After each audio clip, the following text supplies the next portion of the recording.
tested for COVID-19 on Tuesday and tested negative at that point. We are also learning that the First Lady tested this morning and she has tested negative.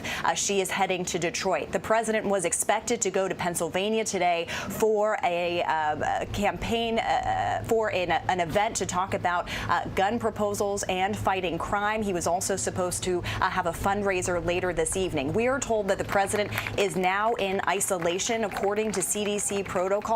And he is going to continue to be in isolation until he tests negative.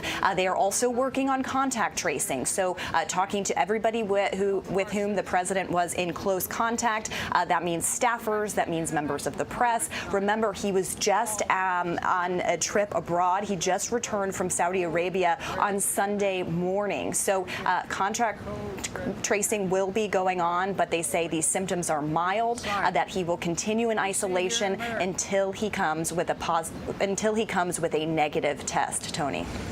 All right, Caitlin, thank you very much. Also joining us is Dr. Celine Gounder. She's an epidemiologist and CBS News contributor.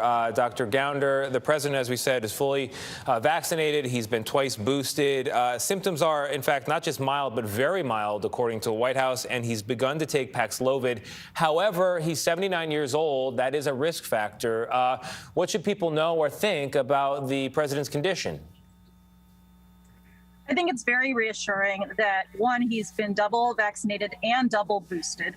He is a healthy 79-year-old with no, to my knowledge, chronic medical conditions. So chronic medical conditions would include diabetes. He's clearly not obese. Those are the kinds of things that really put you at risk for severe disease. He also has started Paxlovid, which we know further reduces the risk of hospitalization. And of course, he would have access to monoclonal antibodies should his condition deteriorate in any way.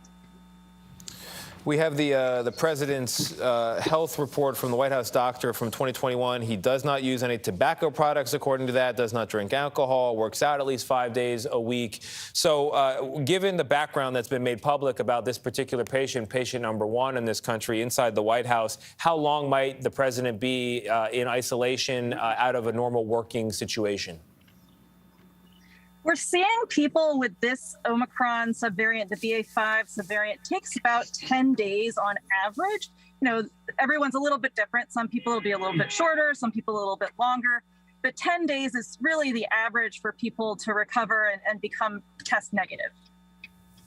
All right, Dr. Celine Gounder with some context and background on the coronavirus and this particular patient, what we know publicly. If you're just joining us, we came on the air to let you know that President Joe Biden, according to the White House, has tested positive for COVID-19. He is taking Paxlovid at this time and is experiencing what the White House describes as, quote, very mild symptoms. We will, of course, be following it, and there will be more to come on your local news on this CBS station.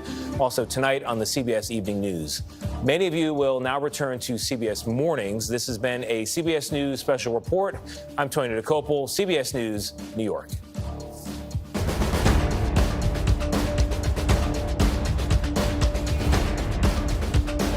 Good for one, I repeat, one withdrawal from the Let's Make a Deal ATM. Okay.